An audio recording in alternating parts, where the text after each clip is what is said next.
Assalamualaikum warahmatullahi wabarakatuh.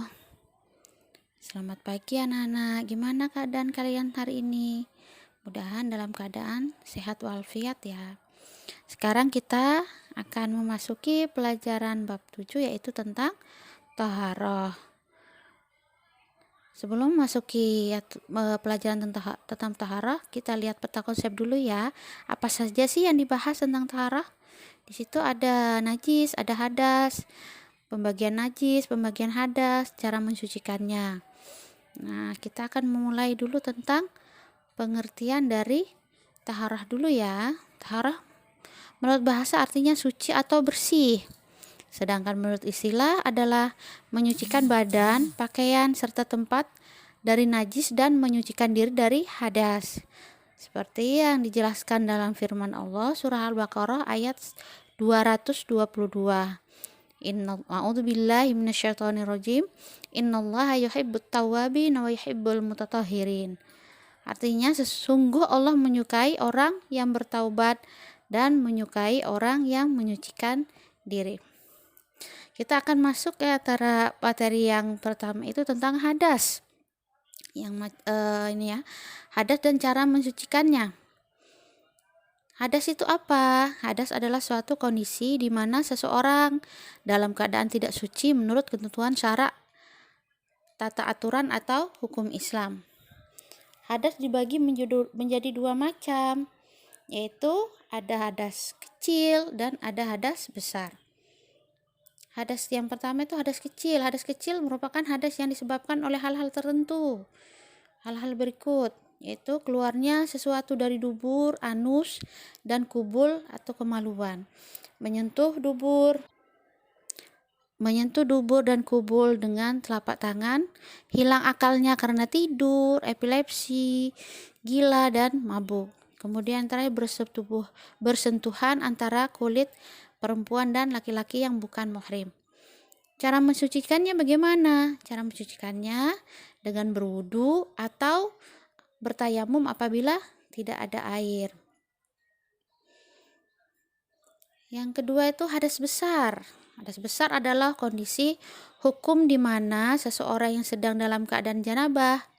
Janabah itu adalah status hukum yang tidak berbentuk fisik, sehingga janabah tidak identik dengan kotor. Hadas besar merupakan hadas yang disebabkan oleh hal berikut. Yang pertama, berhubungan dengan suami istri, datang bulan atau haid bagi wanita, keluarnya darah nifas bagi wanita, melahirkan, keluar mani, dan meninggal dunia. Cara mensucikannya bagaimana? Cara mensucikannya mandi wajib atau bertayamum apabila tidak ada air. Dan yang selanjutnya itu adalah najis. Najis dan cara mensucikannya. Apa sih itu najis?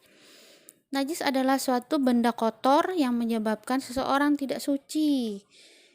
Seperti kotoran manusia, hewan, bangkai, darah, nanas, miras, anjing, dan babi.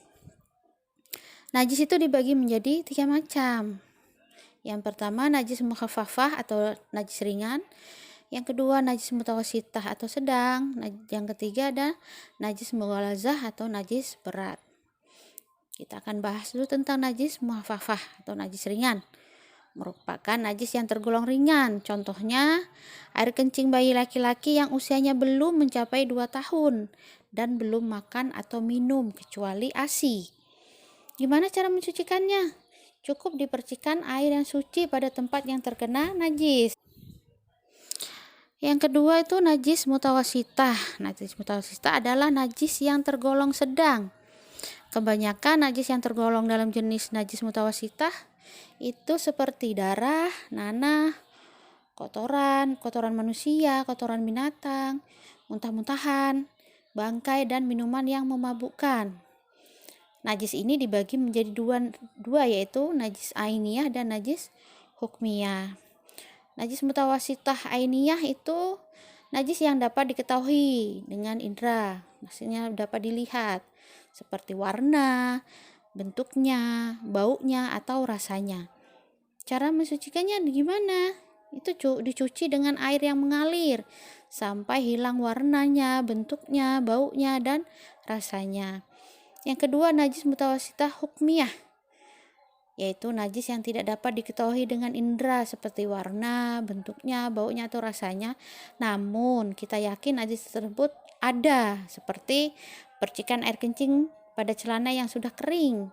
Cara mencucikannya, dicuci dengan air yang mengalir tanpa harus hilang warna, bentuknya, baunya, dan rasanya karena tidak nyata.